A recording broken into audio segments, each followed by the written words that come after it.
Good morning, everybody. Welcome back. I'd like to welcome you to Chapter 7. This whole chapter is going to be all about solutions. The first part of the chapter, we're going to look at what makes a solution, what are the different pieces and parts of a solution. We're also going to look at concentration, how do we measure the concentration of a solution. We'll have one method for things that are just like if you're a chemist and you're measuring stuff. There's another way if you're like a doctor or a nurse or something like that. And there's another way for things that are that dissolve so little that it's almost like it's not soluble. It's almost like there's so little that dissolves in the water that, it's almost not even there. But there's enough to make it count, If it's something like lead, lead's the perfect example, because we say lead doesn't dissolve in water, but just barely enough actually does. And it's so unbelievably toxic that the amount of lead that does dissolve in water, it's important to know that it's there. So, yeah, I think that's about it for solutions, which is basically just stuff dissolved in water. That's all a solution is stuff dissolved in water. But we gotta know a little bit it's basically about vocabulary, so that when we go into these next chapters, we can understand what we're talking about when we talk about the concentration of a solution. Happen a little bit with equilibrium and whatnot, but it's going to get a little bit more intense as we move on. So let's move on to Chapter 7, all about solutions. Very nice. It's basically stuff dissolved in water. So here's the deal. This is how we define a solution. It is basically a homogeneous mixture. That is what a solution is. A homogeneous mixture. There have to be two or more substances. And for us, we're not going to really get into crazy complicated solutions. We're going to have water and the stuff that is dissolved in the water, and that's it. And look, do you remember way back in the day when we talked about what a mixture was? That's all Chapter 1 stuff, right? And in a mixture, everything retains its own properties. So when we have a solution, the pieces and parts that make a solution can be separated. There's no chemical change involved. They're just in the same container. You know what I'm saying? Awesome. The other thing that we need to know about solution is that the concentration of solutions can vary, right? I mean, that kind of makes sense. You can have Kool-Aid that is made perfect. You can have Kool-Aid that's too concentrated, right? There's not enough water, there's too much dissolved stuff. And you can have Kool-Aid that's too dilute, right? Too much water, not enough dissolved stuff, right? Do you guys understand what I'm saying by different concentration? Awesome. This is an important thing. The particles are evenly distributed inside of a solution, but I think that we've already covered that with homogeneous, and it also is going to be uniform throughout the sample. So look, when we talk about solutions, I don't know if you can tell, but maybe the best solution ever is Kool-Aid. That's if you're trying to think about a solution and the characteristics and properties of a solution, just think Kool-Aid. Because what's better than Kool-Aid? I don't know, right? But in Kool-Aid, you can have different concentrations of Kool-Aid, right? The particles are evenly distributed because once you stir it up, it's like the red from. Because of course, why would you have any other color Kool-Aid? I don't know. But the red is it's all over the place. It's not like the top layer of Kool-Aid is red and the bottom is clear. And it's uniform throughout the sample. In other words, when you have a pitcher of Kool-Aid, the first glass that you pour is just like the second glass and the last glass. You dig? Awesome. The last thing we need to have here, or maybe second to last, is that it can be separated by physical means. Now that one is another mixture thing. And if it's a solution, we can separate the parts. So if we had Kool-Aid and we had the proper apparatus, we could separate. We could separate every single component of Kool-Aid out into separate little beakers. You have the water over there, the sugar over there, the food coloring, whatever other weird things are in Kool-Aid to make it so amazing. You can actually separate them out.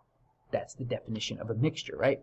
Things that are sort of in the same space, but they haven't been changed, and you can physically separate them. Here's some new words. Maybe not. A solution is composed of two parts, a solvent and a solute, right? Now a solvent, it is important to know that a solvent is the stuff that does the dissolving. So solvent does the dissolving, where a solute gets dissolved. You dig what I'm saying? I hope so. And here are the characteristics of a solution.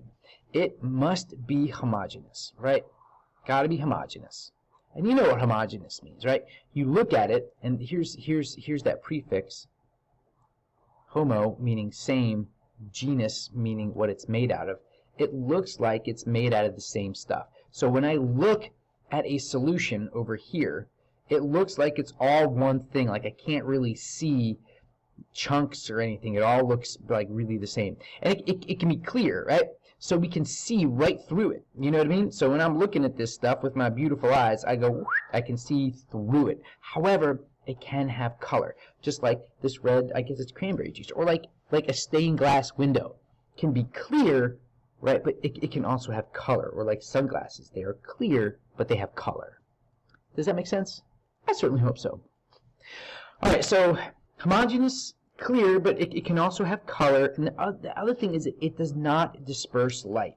Now, dispersing light is sort of like if you turn your headlights on in your car when it's foggy out. Like you can see the beam of light going through the fog because the fog is dispersing or bouncing and scattering the light. So this over here is what it looks like to disperse light. See, this is me right here. This is my little laser pointer, and this is a solution. Well, not a solution. Let me say it's a mixture of water and starch. And so when I shine a laser through this water, you can see that laser beam going through the water. This is not an official solution. This is not an official solution because those starch particles are bouncing that light off, right? So we can see the light beam passing through it. That is light being dispersed, not an official solution. If it's an official solution, you shine a light through it, you cannot see the beam going through. Granted, you'll see like shininess like all along the beaker from refraction, but you cannot see the beam of light going through. Does that make sense? So this is what it looks like to disperse light. So not a solution. Dig? Also, a solution does not settle out.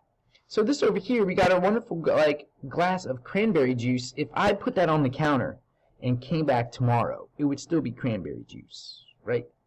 Or whatever, because it's just it doesn't fall to the bottom. However, if it did, it wouldn't be a solution. But something like mud and water, if I took a glass of muddy water, stirred it up real good, and put it on the counter, left it there and came back the next day, all the mud will have settled out or dropped to the bottom of the glass. Not a solution. So a solution is homogeneous, it's clear, it can have color, it does not disperse light, it won't settle to the bottom, and it also will pass through a filter. Right? And so what a filter does is it catches any little particulate matter, any little chunks. And so if it's a solution, it has to be officially dissolved. There can't be any chunks. And that's kind of what happens with this stuff, right? The dispersing of light happens because there's little chunks of material not dissolved. It's like little solid bits floating around in the water. It's called being suspended, or they're so light they just sort of float around. And so those little chunks are what the light is bouncing off of. And that doesn't count as a solution. Everything has to be dissolved completely in the water for it to be classified as an official solution. So again, homogeneous, clear. Oops. It can have color, right? So it can be clear with color. It does not disperse light. It does not settle out. It does not pass through a filter. And all these three things right here are talking about little bits and chunks of particles. Can't have it. Can't have little bits and chunks. It all has to be completely, utterly dissolved. Got it? So anything aqueous is a perfect solution because it's been dissolved in water. Oh yeah, and let's go back to our two parts of a solution.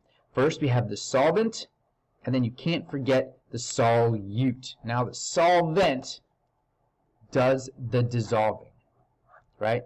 Right? So that would be like nail polish remover, that would be like water, right? Whereas the solute is the substance that gets dissolved. This is the stuff that is being dissolved. So if you're taking off nail polish, the nail polish remover That's your solvent, and that's your solute, because the nail polish is the stuff that's being dissolved away. Same thing, only completely opposite. If you're like dissolving salt, the salt is the solute and the water is the solvent, because the water is the thing that breaks apart and dissolves the salt. You guys picking up what I'm putting down there? Solvent and solute. Solvent does the dissolving, and solute, that's the stuff what gets dissolved. Easy, right? So when we talk about solubility, right? To make it, I keep saying here that like for it to be a solution, it has to be dissolved in water. Well, what is solubility? What does that even mean? It's solubility is the ability to basically just dissolve in water, right? It tells us how much it can dissolve. Now I'm gonna do a quick timeout here, because we will often talk about things that are soluble and aren't soluble, right? And we're like yes and no. And then there's nature, right? So we will say that things are soluble. That means that they dissolve a lot, like sugar. Sugar dissolves in water, like you can dissolve tons of sugar in water. However, we'll also say things like iron is not soluble in water. Why? You take a brick of iron, you throw it in a 5-gallon bucket. It's like it's hard for us to measure the amount of iron that gets dissolved in the water. So we say there is no iron dissolved in the water. Great. However, if you took a 5-pound block of lead and dumped it into a 5-gallon bucket of water, we would also say that lead cannot dissolve in the water, right? You throw the 5-pound brick of lead in the water, you stir it up, let it sit for a week, you take the 5-pound brick out, it looks exactly the same, it weighs exactly the same, but I am not drinking that lead water. Because in reality, there are some things that still dissolve in very, very, very, very minute amounts. So that iron brick, there is iron dissolved in that water. The lead brick, there is lead dissolved in that water. But the amounts are just so small, it's almost impossible to detect. Almost.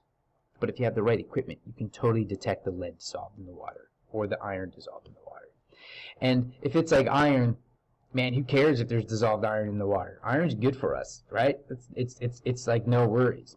But that 5-gallon bucket of like lead water, no, because lead is so unbelievably toxic. There's like no amount of lead that it's okay to go into your body. Like none.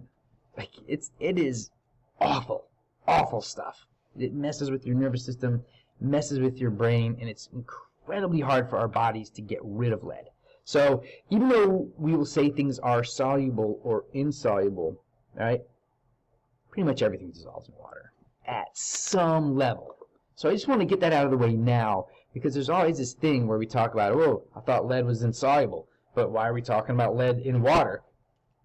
It's all kind of relative, right? Because why would nature be simple and either have something that does or doesn't dissolve?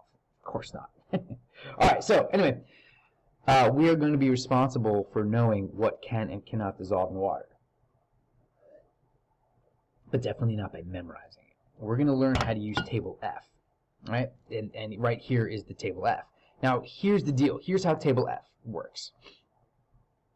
We've got two sides. This side right here on the left, this side does dissolve. Right? See, it says right there, soluble. This side is the soluble side. So when we look at a compound, we just see what it's made out of. And if we see anything from group 1, that means it is going to be able to dissolve in water. It will be soluble. Same with ammonium, same with nitrate, same with acetate, same with hydrogen. You see anything with hydrogen carbonate, it dissolves. However, once we get here to the halides and the sulfates, now we get an exception.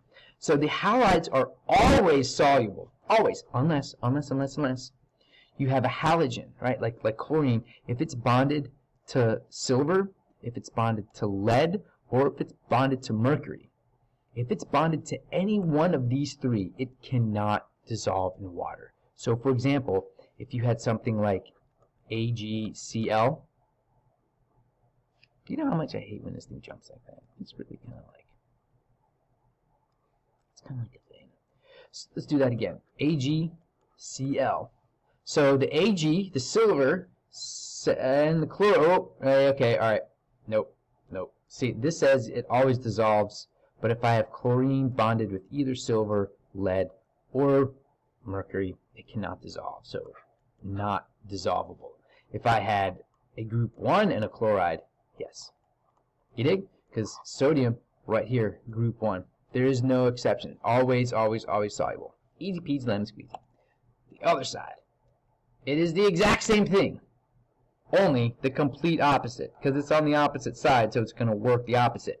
These guys are not soluble. These guys are insoluble. You see what I'm saying? So if you see a carbonate inside the compound, chances are it is insoluble. Unless, we have to look at the exceptions, unless it is with a group 1 or an ammonia. So if you have Na2CO3, is that soluble? Yes. Why? Because, see, the carbonate says insoluble, except when it's with group 1 or ammonia. You dig what I'm saying? If it was calcium carbonate, so calcium, I don't see any calcium rules over here. I don't see any calcium rules over here, so we can only follow the rule for the CO3, which says insoluble, except group 1 or ammonia. This is no, not soluble. See how that works? Nice. I hope you do. I'm sure you do. So remember, this side over here, these are all soluble except for these exceptions. And these guys over here, these are all insoluble except for over here. And if you'll notice, they're like these two tables kind of complement each other, right? Because over here it says group 1 and ammonia, always, always soluble. And the exceptions are group 1 or ammonia. Oops, right? So they will never like conflict with each other, and I'm never going to ask you the solubility of something that you can't find the rules for right here. Got it? Excellent. And that's it. We're going to practice our knowledge that we just smashed into our head today with this one right here called What's in the Water. Other than that, I hope you have a very super awesome day. Hold on tight, guys. This is going to be a very, very fast chapter. Like this. Bing, bang, boom. We're going to learn about water and concentration, solvents and solutes, and all that good stuff. All right, man. Have a great day.